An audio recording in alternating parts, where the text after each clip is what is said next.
Hello friends, welcome back to my channel.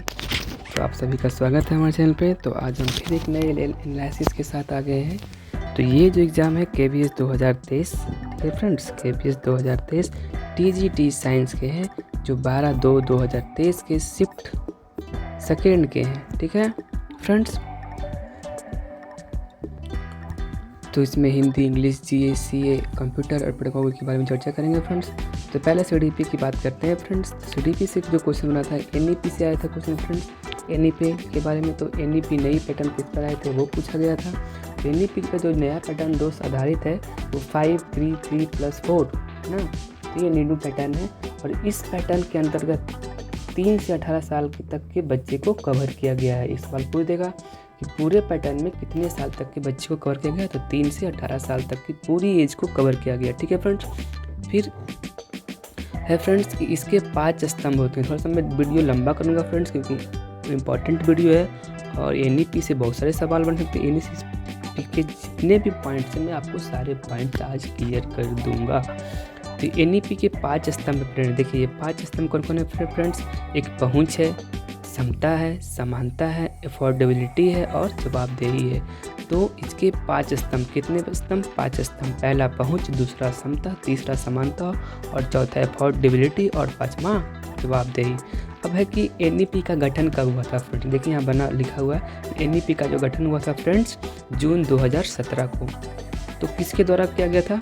Doctor कस्तूरी रंगन, जो इसरो के chief थे, है ना। इसरो जो है हमारा, उसके चीफ कौन थे? डॉक्टर कस्तूरी रंगन। उन्होंने ही NEP को गठन किया था। कब गठन की बात आएगी तो जून 2017 में। अगर लागू करने की बात आएगी तो 29 जुलाई 2020 को पूरे भारत में लागू किया गया था। इसकी समिति कौन थी फ्रेंड्स?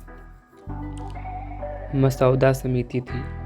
अब बोला गया है कि 2030 तक इसको एकीकृत तरीके से लागू कर देना। इस प्रोग्राम को कब तक, NEP को कब तक लागू कर देना है? 2030 तक में हर विश्वविद्यालय में जो होगी शिक्षा 4 वर्ष की ग्रेजुएशन हो जाएगी। उसी के बारे में बोला गया है कि कब तक जो है 4 वर्ष के प्रोग्राम लागू हो जाएंगे हर विश्वविद्यालय में, तो 2030 तक हो जाएंगे। इस बार NEP के अनुसार कहा गया है कि शिक्षा पर GDP के कितने पैसे खर्च होंगे, तो 6% पैसे खर्च होंगे, ठीक है फ्रेंड्स।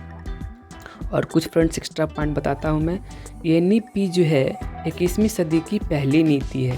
21वीं सदी की पहली नीति NEP क्या? 21वीं सदी की पहली नीति।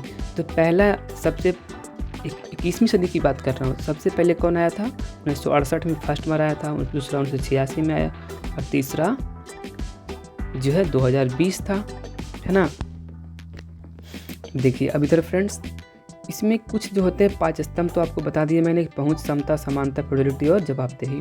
फिर एक इसमें बुनियादी होता है 2 स्तर का। जैसे फ्रेंड्स आपको जो ये बना हुआ है 5-3+3+4, तो 5 जो होता है 5 और 3 जो पहले है 5 और 3, तो ये दोनों बुनियादी होता है फ्रेंड्स।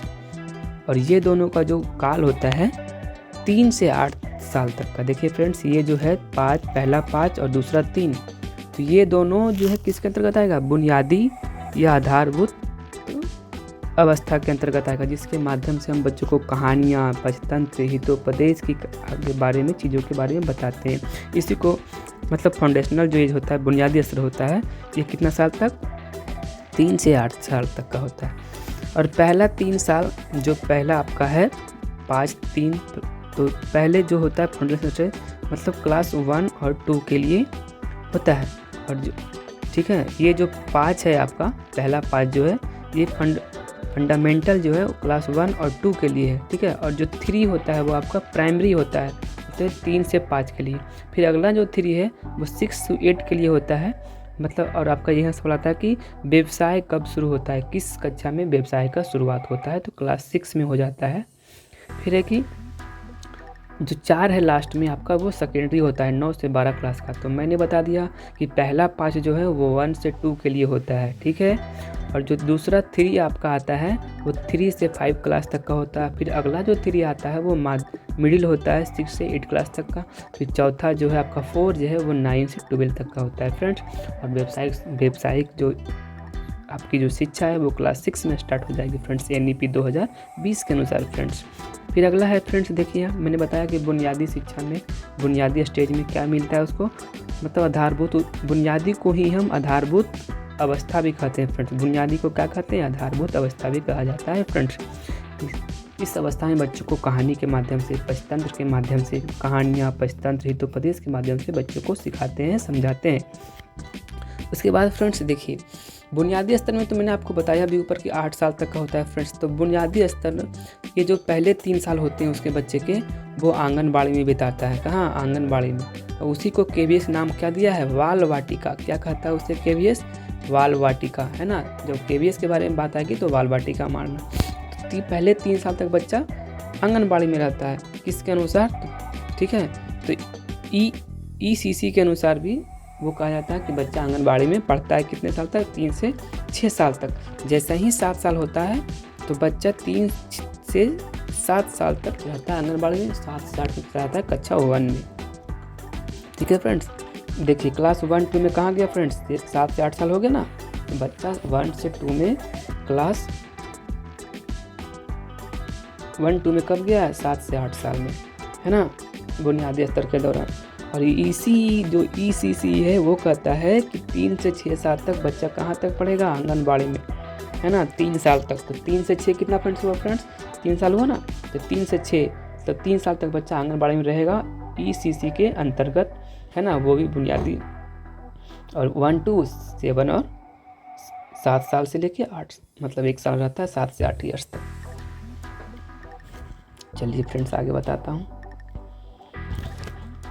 देखिए फ्रेंड्स यहाँ है 5 + 3 + 3 + 4 फ्रेंड्स। तो ये पहला जो आपका होता है, ये पहला जो 5 है फ्रेंड्स, इसको 2 भागों में बांटा गया, एक 3 एक 2। तो पहला 3 साल बच्चा कहाँ होगा? 3 से 6 साल तक आंगनबाड़ी में, बाल वाटिका में। लेकिन ये है इसके अनुसार, ECC के अनुसार अलग था कि 6 बच्चा पहले 3 साल आंगनबाड़ी में रहेगा। तो ये भी कहता है कि 3 साल तक आंगनबाड़ी में रहेगा। लेकिन ये जो कहता है कि 3 से 6 साल तक रहेगा, तो यहाँ भी बोला गया कि पहला 3 ईयर्स में बच्चा, 3 से 6 साल तक बच्चा कहाँ रहेगा? आंगनबाड़ी में, बाल वाटिका में। और यही 5 के अंतर्गत 3 और 2 है। 3, 2, 5 होता है। तो पहले 3 साल आंगनबाड़ी में, अगला 2 साल क्लास 1 और 2 में रहेगा, है ना। तो 3 और 2 तो हो गया कितना? 3 से लेके 6 और आगे 2 साल 7 से 8, 1 से 2 में। फिर 3 ईयर्स तो बता दिया फ्रेंड्स आप लोगों को हम लोग कि 8 से 11 साल तक 3, 4, 5 कक्षा में पढ़ेगा। तो 3, 4, 5 जो है उसका आयु, है ना, 8 से 11 साल का है। और फिर 11 से 14 साल का जो है 6, 7, 8, 9, उसके बाद का जो एज होता है 9, 10, 11, 12 में। अब देखिए फ्रेंड्स, फिर है कि निर्माणकारी प्रारंभिक चरण जो होता है वो 8 से 11 साल को माना जाता है। तो कौन से साल को? 8 से 11 साल को। निर्माणकारी प्रारंभिक चरण किस काल को माना जाता है? तो 8 से 11 साल NEP के अनुसार, जहाँ बच्चा 3, 4, 5 क्लास में पढ़ाई करता है। इसमें बच्चा आखिर को ऐसा क्यों माना जाता है? क्या ज़रूरी है? क्यों उसको रखा गया है? मतलब निर्माणकारी प्रारंभिक चरण ऐसा इसलिए कि बच्चा को यहाँ अपसारी सोच के लिए मोटिवेट किया जाता है, एक्टिविटी बेस्ड चीज़ों को दिया जाता है, लॉजिक थिंकिंग दिया जाता है, साइंटिफिक ऑथेंटिफिकेशन दिया जाता है, नाटक दिया जाता है, खोज दिया जाता है, त्रिभाषा सूत्र दिया जाता है और लोक कथा दिया जाता है फ्रेंड्स। ये था फ्रेंड्स हमारा NEP। तो इससे अगर आपको दिक्कत नहीं होगी, मुझे लग रहा है, अगर आप बोलोगे तो मैं इसका PDF भी उपलब्ध करा दूंगा। तो फ्रेंड्स आगे बढ़ते हैं, थोड़ा वीडियो लंबा हो गया कि कौन कौन सा क्वेश्चन आया। अभी मैंने बताया सिर्फ NEP के बारे में, NEP में ही इतना टाइम लग गया। तो फ्रेंड्स आगे बढ़ते हैं, ठीक है फ्रेंड्स।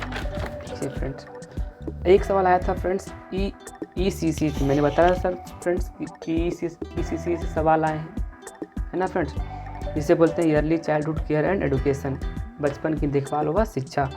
तो ये फ्रेंड्स ये कहता है कि 6 ईयर्स तक बच्चे का कितना % माइंड डेवलप हो जाता है फ्रेंड्स? 85%। इसी के अनुसार 6 साल तक बच्चे का कितना प्रतिशत? 85%।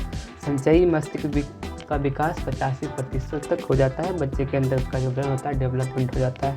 फिर 2030 तक इसे क्या कर लेना है? हासिल कर लेना है कि सभी बच्चा 6 साल तक क्या आंगनबाड़ी में। इसी कहता है कि सभी बच्चा 6 साल तक आंगनबाड़ी में रहेगा और ये अप्लाई 2030 तक कर लेना। इसमें क्या सिखाया जाएगा? ECE में आखिर सिखाया क्या जाता है ECC में?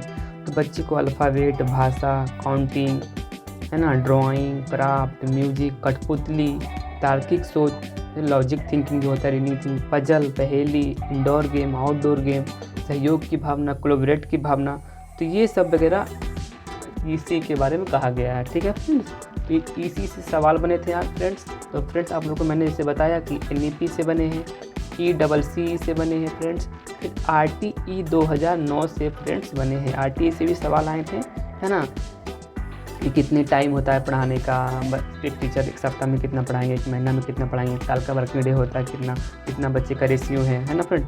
कुछ क्वेश्चन डिसेबिलिटी से फ्रेंड्स आए थे क्वेश्चन, तो आपको देखना सर फ्रेंड्स आए थे क्वेश्चन, लिखने वाला क्या बच्चे जो होता है तो वो डिस्ग्राफिया होता है, दूसरा तो पढ़ने वाला डिस्लेक्सिया होता है। तो आप जितनी भी डिसेबिलिटी है वो याद कर लो फ्रेंड्स।